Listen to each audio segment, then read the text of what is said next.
Alors, le sujet de l'impact des accords sur l'industrialisation du Maroc, c'est un sujet qui nous amène vers une analyse, je dirais, un peu plus large. C'est la compétitivité de l'économie industrielle par rapport aux accords de libre-échange. Mais je suis convaincue que les accords sont une opportunité et que si on devait évaluer les impacts, on devrait aborder cela selon trois leviers. Le premier par rapport à l'investissement, le deuxième par rapport aux échanges commerciaux et le troisième par rapport à la compétitivité de l'industrie. Alors si disons, on examine l'aspect investissement, on a constaté grâce aux accords, mais grâce également à une politique industrielle bien ciblée, que la part de l'industrie dans l'investissement direct étranger a évolué entre 2000 et je dirais 2011.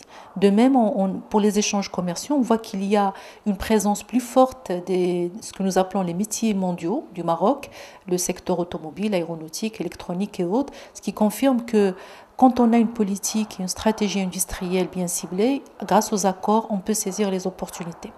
En termes de compétitivité, il faut signaler que dans les accords, quand même, ils nous ont apporté une amélioration, une mise à niveau normative et réglementaire. Il y avait également des programmes d'assistance technique, d'appui budgétaire et de renforcement institutionnel grâce au programme de jumelage.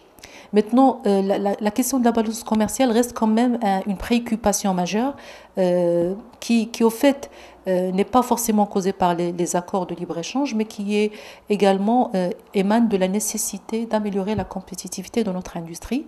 Et c'est pour ça qu'il y a un travail très rapproché qui doit être mené. Et je pense que l'ensemble des parties sont invitées à y contribuer, que ce soit l'administration, le secteur privé, les universitaires et chercheurs. Et donc là, c'est là où il y a vraiment l'intérêt que met l'IRES l'intérêt pour l'étude que mène l'IRES pour avoir des résultats et pouvoir mener des politiques fondées sur ces résultats. Alors, je voulais dire aussi que quand on fait ce genre d'analyse, il faut aller dans le détail, dans la profondeur et examiner structurellement cette balance commerciale.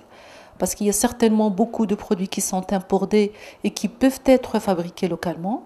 Il y a également un travail pour dire comment est-ce qu'on peut transformer la commande publique en investissement industriel, comment est-ce qu'on peut favoriser davantage, dans le cadre de l'IDE, beaucoup plus d'intégration locale. Donc ce sont des sujets qui certainement peuvent contribuer à tirer meilleur profit de ces accords.